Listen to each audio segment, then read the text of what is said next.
السلام علیکم ورحمۃ اللہ وبرکاتہ۔ الحمد للہ رب العالمین والعاقبۃ للمتقین والصلاة والسلام علی سید الانبیاء والمرسلین وعلی آلہ وصحبہ اجمعین۔ اسٹیج پر تشریف فرما عمائدین اور اس مجمع میں موجود علماء کرام اور خواص امت، سب سے پہلے تو اس اہم فکری اور علمی اجتماع کے انعقاد پر میں ذمہ داران کی خدمت میں ہدیہ تبریک پیش کرتا ہوں۔ اللہ رب العزت اس اجتماع کو برابر فرمائے اور جس عظیم مقصد کے تحت اس کا انعقاد عمل میں آیا ہے اس کی تکمیل کی صورتیں مہیا فرمائے۔ اس مجلس میں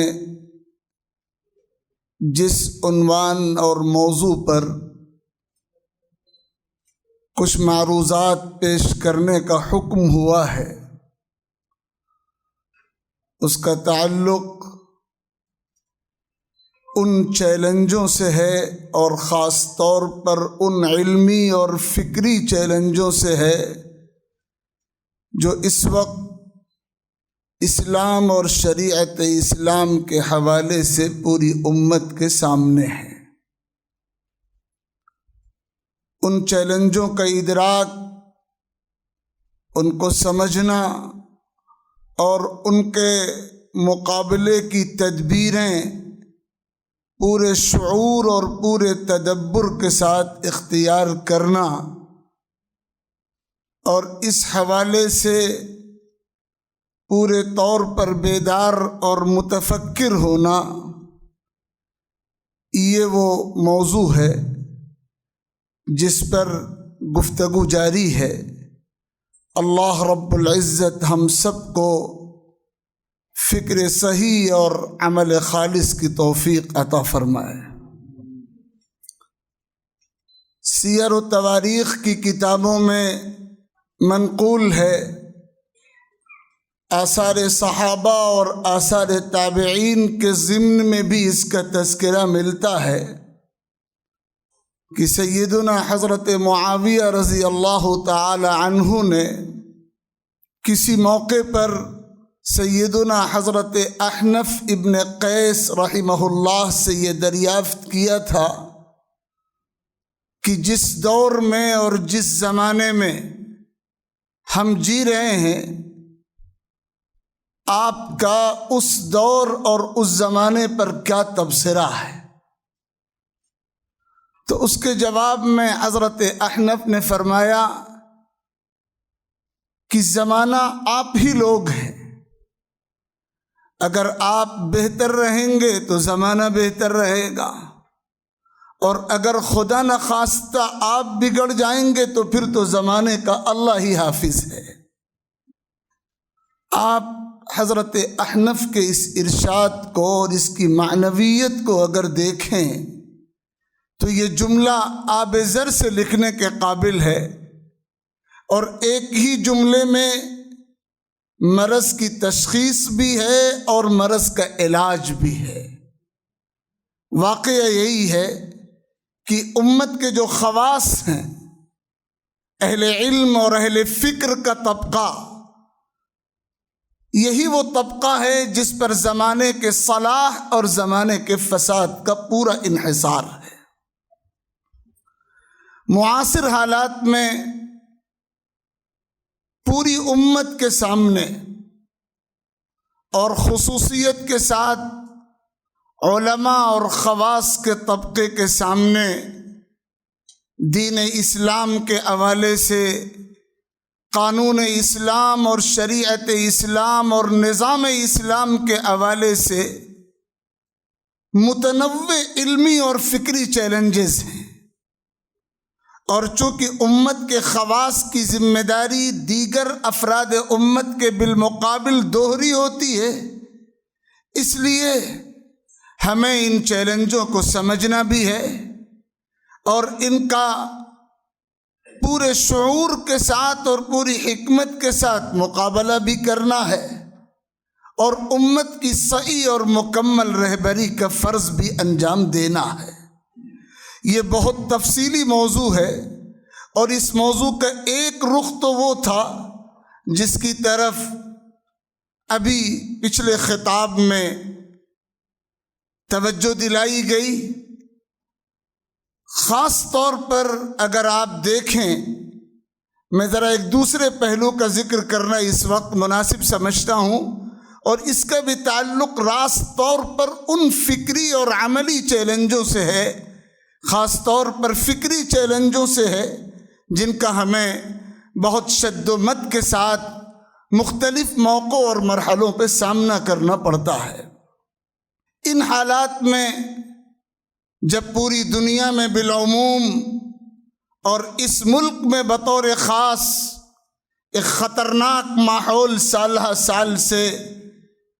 مختلف اور عجیب و غریب قسم کے آلات سے دوچار پوری امت ہے، ان حالات میں اور اس فضا میں خاص طور پر افراد امت کی طرف سے 3 طرح کے رد عمل کا تجربہ تمام میدانی کام کرنے والے اہل علم و فکر کو سالہ سال سے ہو رہا ہے۔ آپ سب صاحبان فکر و نظر ہیں اور عملی اور میدانی زندگی کے تجربات رکھتے ہیں۔ اگر آپ بہت غور کر کے اور باریکی کے ساتھ جائزہ لیں تو سال سال سے یہ صورتحال ہمارے سامنے ہے کہ امت تعداد کے فرق کے ساتھ 3 الگ الگ کیٹیگریوں میں بٹی ہوئی ہے، اور 3 طرح کے تجربات کا سامنا علماء کے طبقے کو اور خواص کے طبقے کو افراد امت کی طرف سے مستقل ہو رہا ہے۔ ایک رد عمل تو ان خطرناک حالات میں امت کے اکثر افراد کا ہے، اور سال سال سے یہ پوزیشن ہے جو حالات کے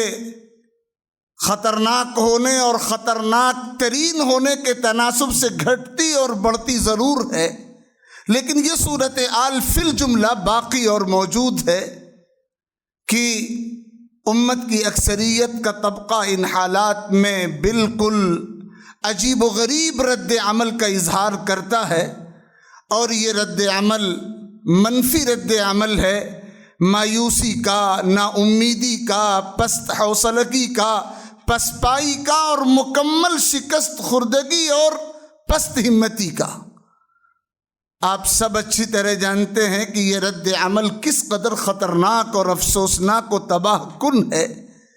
یہ رد عمل بہت بڑا چیلنج ہے خواص امت کے سامنے۔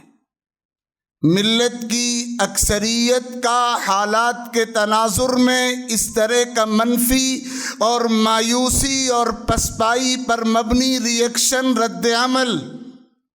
امت کے خواص کے لیے بہت خطرناک قسم کا چیلنج ہے، اور اس چیلنج کا مقابلہ پوری قوت سے تمام طبقے علماء سے جڑے ہوئے افراد کو، خواص امت کو کرنا پڑے گا، اور اس طرح کی صورتحال کو تبدیل کرنے کی مکمل محنت کرنی پڑے گی، تبھی یہ صورتحال ختم ہو سکے گی۔ اس کی وضاحت کی ضرورت نہیں ہے کہ اس چیلنج کے مقابلے کے لیے ہمیں قرآن مجید اور سنت نبویہ کی ان صراحتوں کو کیسے اپنے سامنے رکھنا ہے اور افراد امت کے سامنے پیش کرنا ہے، جن میں مایوسی کو کفر کے قریب عمل بتایا گیا اور امیدوں کے چراغ روشن رکھنے کی تلقین کی گئی، اور ناموافق حالات کو کن تدبیروں سے موافق بنایا جا سکتا ہے، اس سمت میں اصولی اور جامع رہنمائی قرآن و سنت میں اور عملی رہنمائی سیرت نبوی، اسوہ صحابہ، اسوہ اہل بیت میں موجود ہے۔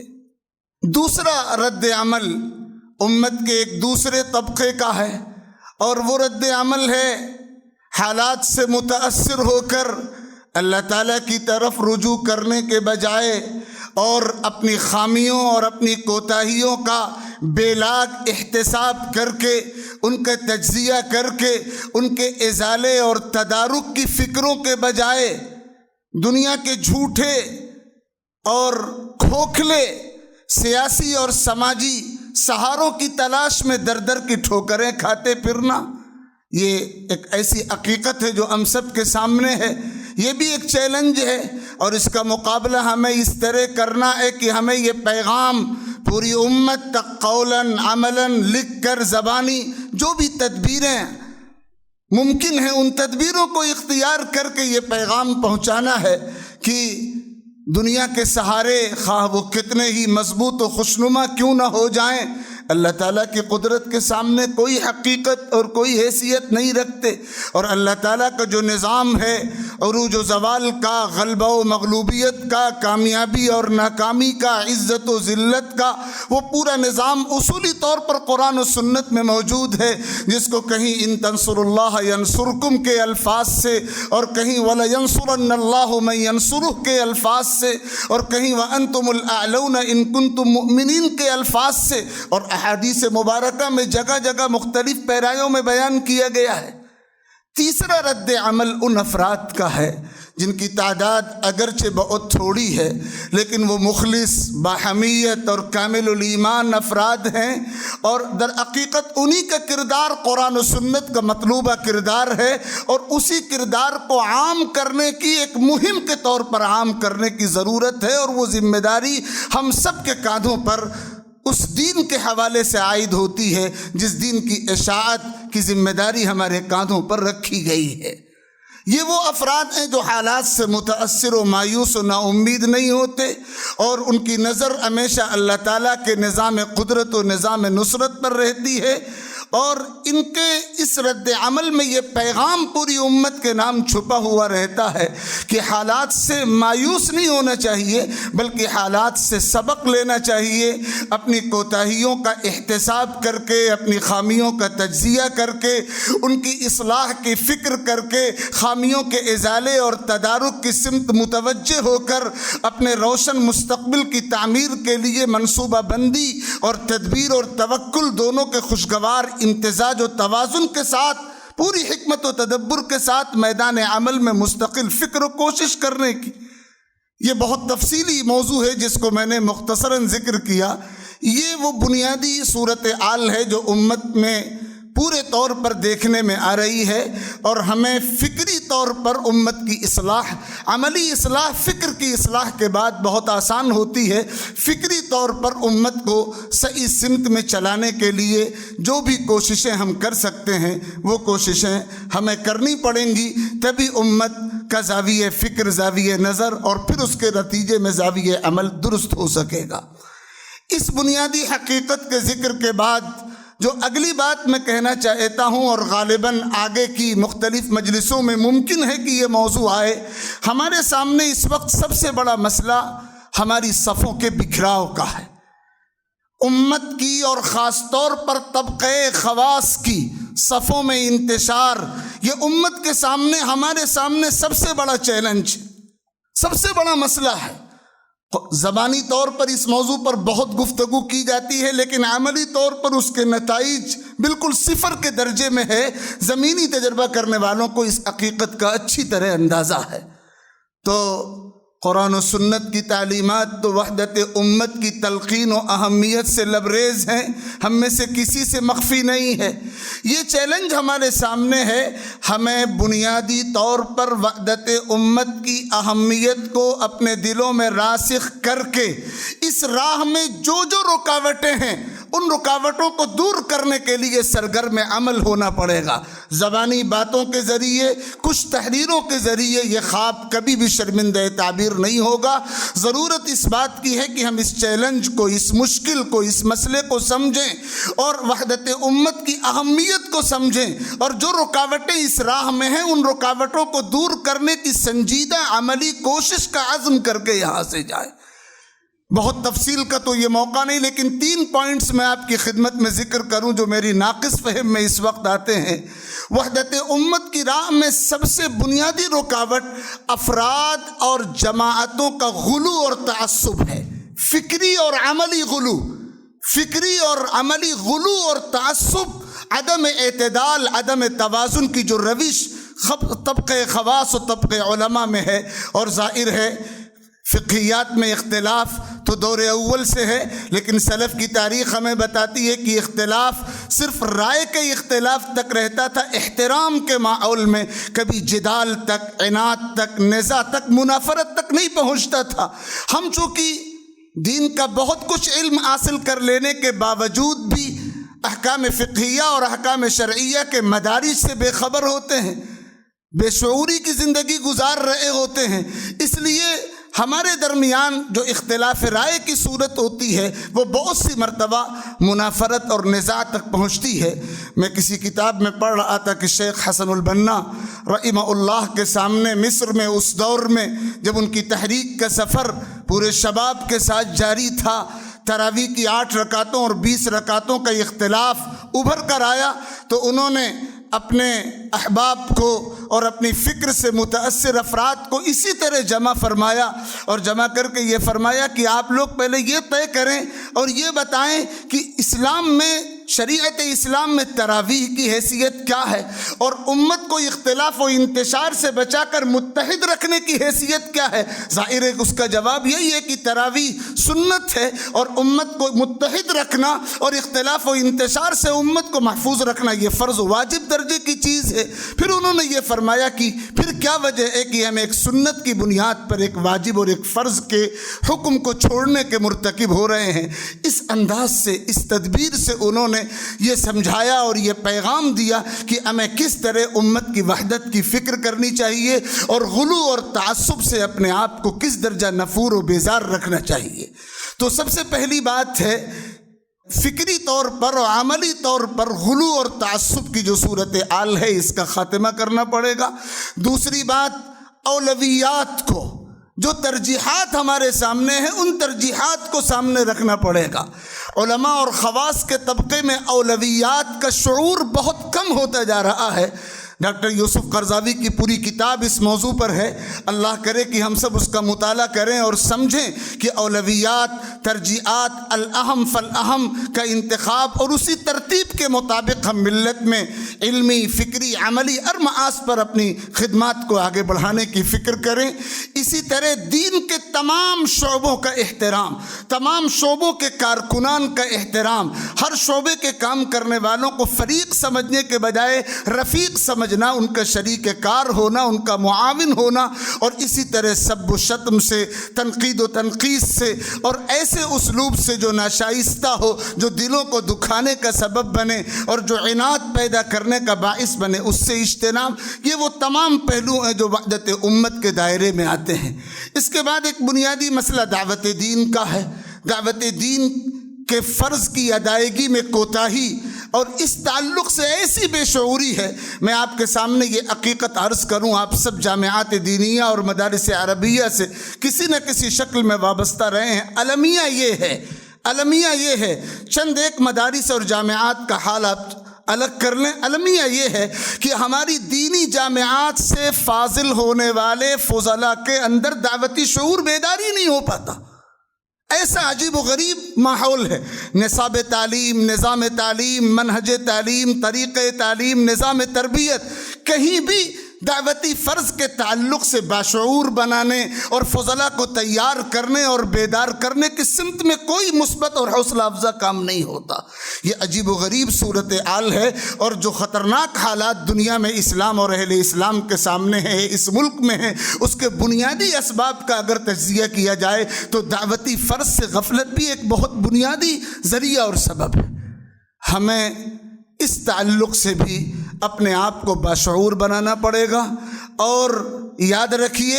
اس ملک میں خاص طور پر غیر مسلموں میں مسلمانوں کے تعلق سے منافرت کا جو ماحول ہے، اگر آپ اس کا سروے کریں، جائزہ لیں، تو اس منافرت کے ماحول کی پشت پر 2 ہی عوامل کار فرما ہے۔ ایک تو منفی پروپیگنڈا مہم ہے، اور دوسرے ہمارے اعمال، معاملات اور اخلاق کا بگاڑ جو اسلام کی غلط تصویر و غلط شبیہ پیش کرتا ہے۔ جو منفی پروپیگنڈا مہم ہے اس کا علاج تو مسلسل مخلصانہ دعوتی اور مذاکراتی مہم اور مشن ہی سے ہو سکتا ہے، اور ہمارے اعمال و اخلاق کا وہ بگاڑ جو اسلام کی غلط شبیہ پیش کرتا ہے اس کا حل یہ ہے کہ ہم خود بھی 100% اسلام کے پیروکار بنیں اور جہاں تک یہ پیغام پہنچ سکے منتقل کریں۔ حاصل یہ ہے، بہت سی باتیں مجھے کہنی تھی لیکن جو وقت دیا گیا تھا وہ وقت پورا ہوا۔ یہ وہ چیلنجز ہیں جو ہمارے سامنے ہیں، اس کے علاوہ بہت سی ایسی باتیں ہیں جو کہی جا سکتی ہیں، اور ان چیلنجوں کو سمجھنا، اپنی ذمہ داریوں کو محسوس کرنا، اپنے فرائض کے تعلق سے حساس ہونا، یہ ہمارا اولین کام ہے۔ طبقہ علماء اور طبقہ خواص کی ذمہ داریاں دوسرے تمام طبقات کے مقابل میں اسلام کے مشن کے حامل اور امین وارث ہونے کے ناطے بہت زیادہ ہیں۔ اللہ کرے کہ مجھے بھی یہ توفیق عطا ہو اور آپ سب کو یہ توفیق حاصل ہو کہ ہم دین کی خدمت کے لیے، ملت کی خدمت کے لیے، مغالطوں کی فضا ختم کرنے کے لیے، اسلام اور دین اسلام کی سچی اور شفاف اور صاف ستھری تصویر پیش کرنے کے لیے اپنی خدمات پیش کریں۔ وآخر دعوانا ان الحمد للہ رب العالمین وصلی اللہ علی النبی الکریم۔